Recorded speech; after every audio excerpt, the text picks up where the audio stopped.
This is my review on the Minnkota Tarova. It's made for the saltwater. With the, as you can see, I've engaged the spot lock. This represents the spinning of my motor. This is the speed, the rotation speed of my motor. And I have actually got locked myself locked in this place. It's keeping me, I'm not controlling it.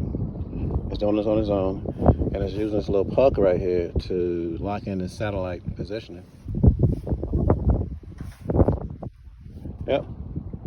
I've been here for about a good 4 minutes, away from everything else. Super cool.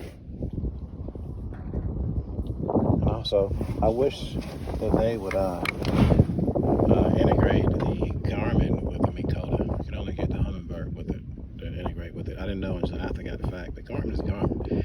Anyway, quit tripping and let Garman do his thing. Okay? Because this is a badass.